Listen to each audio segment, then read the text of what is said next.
एक समय में हमारी दुनिया में डायनासोर्स का राज था और ये बड़ी डायनासोर्स हमारी धरती में करीब 14 करोड़ साल तक राज किया। इन डायनासोर की कई सौ प्रजातियां थी। इनमें से कुछ शाकाहारी थे और कुछ मांसाहारी और कुछ बहुत शांत स्वभाव की थे। वही कुछ डायनासोर बहुत ही खतरनाक स्वभाव की थे।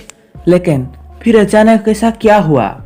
आखिर वो घटना क्या थी जो इसी डायनासोर का नामो निशान ही मिटा दिया?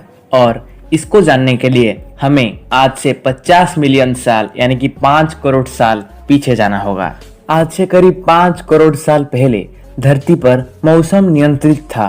चारों ओर डायनासोर्स की चिल्लाने की आवाज से धरती कांप उठती थी और सारे डायनासोर्स की प्रजाति बड़े ही आराम से धरती पर अपना जीवन बिता रहे थे।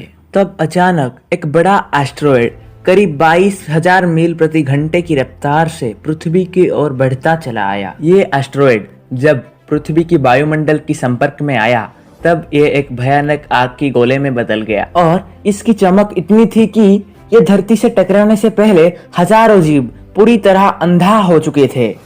कुछ ही समय में ये एस्टेरॉयड धरती पर आ टकराता है और इसी टकराव का विस्फोट लगभग 10 हाइड्रोजन बम का विस्फोट के बराबर था। यह विस्फोट इतना शक्तिशाली था कि उसी क्षण टकराव वाली जगह पर 180 किलोमीटर चौड़ा और 20 किलोमीटर गहरा की गड्ढा बन गया और इसी टकराव की 15 मिनट बाद धरती पर चारों ओर 12.2 तीव्रता की भूकंपीय तरंग उठने लगे। इस वजह से समुद्र में विशालकाय सुनामी का निर्माण हुआ, जिसके कारण जगह जगह डायनासोर्स की विनाश का शुरू हो गया। इसी विस्फोट के बाद धरती का तापमान करीब 200 डिग्री से ज्यादा हो गया, जिस वजह से धरती पर सारे जीव जंतु प्राय विनाश हो चुके थे। लेकिन ये महाप्रलय कुछ अन्य जीवों के लिए बहुत फायदेमंद साबित हुआ। धरती पर डायनासोर्स का अंत एक छोटी प्रजाति के लिए सुनहरा अवसर लेकर आया और वो प्रजाति थी मामाल्स की।